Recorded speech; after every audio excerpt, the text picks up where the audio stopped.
everybody. This is the Mito podcast. I'm Ashley. And I'm Megan. And today we are going to talk about poop. It's such a funny word. What's the poop? Basically, we wanted to talk about, at least firsthand for us, for like mitochondrial diseases with our children, the digestive system, and what our complications or things that we had to go through for our kids with not being able to go number two. Um, so I don't know about you, Megan, but for Angie, even before we knew she had Mito, it was very present or prevalent that she was having pooping issues. But I always had issues growing up. I know this is a topic that we usually talk about ourselves, but sometimes I don't know. You should talk about it because you probably are more normal than you think with not always being able to go. A huge sign of healthy or sometimes issues going on with your body. So it's very important. Yeah, exactly. So for Angie, she had already, it was hard because she was always breastfed. So her poop was always different. But then we got to a point where she couldn't poop at all. She would go like 7 days without pooping. So when we talked to our pediatrician, he gave or we went and just got suppositories. They were I can't even remember what they were. It was just like almost like Vaseline in a capsule. Yeah, Dulcolax. I don't know. That's not what ours was called. I can't remember. Ours was over the counter. You can get it at like Walmart or Target. It was in the baby section. But it's a tiny like little pearl. And you swoop it up in there and get some action in the next 24 to 48 hours. Oh, wow. Yeah. Yeah. Geez, Troy's almost going to be 13 in March. And I remember it definitely being an issue when he was younger as a baby. I remember having to actually give him an enema at one time when he was a baby. I don't really remember his frequency, but I remember it was always something we were super conscious of. And we always, even to this day, it's like, okay, what day are we on? What do we need to take any action? What's going on? But thankfully, Troy's been a lot better since he's gotten older. And I don't know if it's just because I'm home and literally I take the time to, take him to the bathroom and we sit there and we bribe, we do all sorts of things, and eventually he will go. But yeah, it definitely, there was a good period of time where we were doing suppositories, like you just said, when he wouldn't go to the bathroom within a few days, and their little stomachs, which is I think kind of common with mitochondrial diseases, they get very distended. Because one, they don't have that muscle tone in their stomachs, but two, a lot of times constipation is a huge issue with mitochondrial disease. And just, when you think about the digestive system, literally your colon, your large intestine, small intestine, all of that is completely made up of muscle tissue. There's like 2 layers of muscle tissue that literally allow it to move. And what is one of the things about mitochondrial disease is your muscles are completely affected. So you probably don't think about that, but it takes muscle movement to actually, move stool and digested food through your intestines. And if your muscles aren't working, well, then, you're getting constipation. And I know probably one of the common things that most, at least of the moms and parents that we've talked to, is their children take Miralax. And it's like an osmotic laxative is what it is. And it basically brings water back into the intestine so that it kind of softens the stools. And it's pretty safe. I know I've read some things about it, that there are some side effects, but Troy's been on it since he was probably, I don't know what the earliest stage he started, but he's been on it for years and we've never really seen any side effects. But when we don't take it, there's definitely slow motion going on. So, and it's kind of a random topic, but it's extremely important because it can cause all sorts of issues. Yeah. Yeah. Yeah, we used suppositories for a little while. Those too, you're not supposed to use them for a prolonged amount of time. Mhm. Um, and then I changed, since she was breastfed, completely changed my diet. Because we also thought that she had allergies, because I have allergies, or food allergies. So I would eat literally just oatmeal in the morning, and then turkey and rice. And that was it. Those three things were my whole diet for a month. Until we could, but we didn't know anything was going on at the time. Mhm. So she had acid reflux. She couldn't poop. So those were some things because she was breastfed. Another thing to kind of go off of what you were talking about for like the muscles, it also goes into what your body has enough energy to do. So that's what I don't know. That's what that means. Like, you're not necessarily, your muscles aren't working. It's just your body's too tired. And so your organs and other things, that your heart, your lungs, other things that need energy, your body's feeding them that energy first. And then everything else comes second. And so that's why it's harder for the digestive system to work, because your energy is being put towards other areas of the body that are, without a better way of saying it, are more important to keep going. I have Frank behind me. I have to show you this before we continue. Oh, he just jumped down. He keeps jumping up on the screen like, let me in.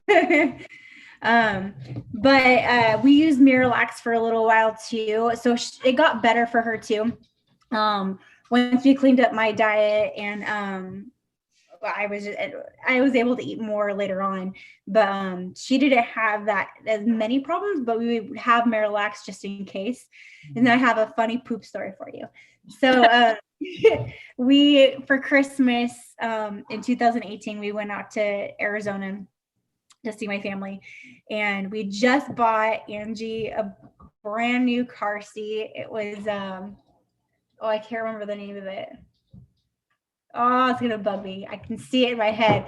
But so we just got her this brand new car seat. It was our first time using it. We get to Arizona, and she grew out of all of her clothes literally on our drive to Arizona. Like, everything I brought didn't fit her, and we brought a ton of clothes because we're used to having like blowouts and Mhm. just when you feed and trying to let her play with food, you get messy. So even though we had like a washer and dryer, like, I just want to make sure we had extra stuff. She grew out of everything. And so they have this like tiny thrift store. So before we went to the thrift store, Angie wasn't pooping. And so Andrew gave her a dose of her and my stepdad, he and my stepdad gave Angie a dose of Miralax, and it wasn't working. So he gave her a second dose. So on our way to the thrift store to buy her clothes, she had the biggest blowout I've ever experienced. There was poop everywhere, all over. Like, poor kid, but she was like so happy because Oh, she yeah, I bet. finally got to go poop. But I'm not kidding. It was like the brand new car seat was like, it was destroyed. Like, every crevice, everything, it was like all over her clothes, like everywhere. Like we dyed her clothes brown. There was so much poop that came out of her. But I was thankful because we went to the thrift store to buy clothes, and they didn't have too much for her that would fit at the time. And so we just bought like a couple of things, and she just had to cycle through those like two outfits the whole time. I felt so bad. And then we tried to clean the car seat as best as we could, but she had to sit in her poop basically until we got home so that we could take it all apart and wash everything. And Oh, oh, yeah. so funny though. Yeah. I mean, gosh, I have 12 years of poop stories. Sure. Yeah, but it's definitely, I mean, blowouts. And, any parent with even a child that doesn't have mitochondrial disease has blowout stories, Yeah. toddlers and, little kids. And, but Troy, gosh, and Troy, thankfully, he is an amazing eater. And this kid eats vegetables like there's no tomorrow. I mean, he loves every vegetable. And so I don't know what it is, but he is the stinkiest kid ever. Like, he is just so stinky. And every time when, obviously not in the last year, probably a couple of years, my parents live in Colorado. So we fly out to Colorado. My mom and stepdad are in Northern California. My brother was in San Francisco. We would fly. He was amazing on airplanes. We flew to Hawaii one year with him. But I am telling you, every single time we would take off on an airplane, he would poop. And everybody knows what those bathrooms look like in an airplane, and trying to get in there with myself. And usually, it was my friend Paula or, whoever was going with me at the time. And it was always insane. And I do not know what it was, but every single time we'd take off. And I remember this one time we were coming out of the bathroom, and the stewardess, although he was a male, would we still call him a stewardess? I don't know. Flight attendant. Yeah, flight attendant. There we go. Let's just go that route. Anyway, he was walking with the cart, and we had to stop, and he just went like this. And I was looking at him going, please just don't even say anything to me, because you don't want to have a mom just have full on breakdown. It was just like, what, we are doing our best, and we just had to clean up a kid in your little tiny bathroom. We did the best that we could, and everybody will survive. I promise you will survive, because I've been to 100 of these blowouts. That's so rude. Yeah. But I don't even know what it was with. I don't know if it's just the increase in elevation and pressure and depressure, whatever it was. But I mean, Paul and I could tell you some hilarious stories, but oh my gosh, definitely. horrible. But we're being a parent that is worried about constipation and that kind of stuff, we are thankful when he poops on an airplane, in the car, massive blowouts, whatever. It means he's healthy, his system's working. And, we're not going to have to give him a suppository. So that's always a good thing. Yeah. Oh, I can't believe you had that experience. I'm sorry. That sucks. Oh, yeah. Well, the one time when we went to Hawaii, which it was my mom, myself, Paula, and her mom. So it was all women. And we took up like one of the main aisles in the center. And we were able to literally, he was only 2. So we were able to change his diaper and take care of everything without even having to like get up and move. And so that was the easiest one. But otherwise, we learned to completely take seat covers and all sorts of stuff. We were professional flyers. Whenever I flew with Angie, I just breastfed her the whole time. I cleaned everything before I sat down, wrap her in a blanket so that nothing could touch anything. Yeah. And I would breastfeed her and just wrap her, like put a cover over her so that nobody could like even breathe on her. Mm-hmm. But yeah, I would just breastfeed her the whole time and she would fall asleep. And actually today, so 2021 and 2018, we were on a plane today. We went to go see some friends in like San Jose area. My little memories on Facebook popped up. Oh. But yeah, so that's what's the poop. You also just want to make sure that you're staying hydrated, plenty of water, plenty of fiber.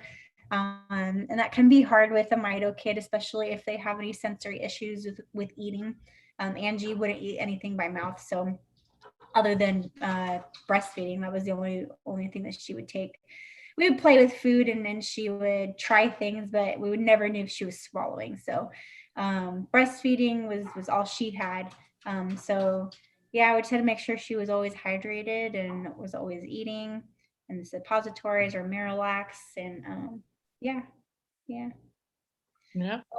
How you get through. Yeah, you gotta get through it. Everybody does it. You gotta poop. If you guys have any questions or ideas for any future podcasts, please let us know. You can email us at mitopodcast@gmail.com. You can find us on Facebook, and you can find us on Instagram, and you can find us on YouTube. The Mito Podcast. Thank you for joining us today. We really appreciate you listening in. Please give us a like and a follow. And that's about it. Thanks for listening.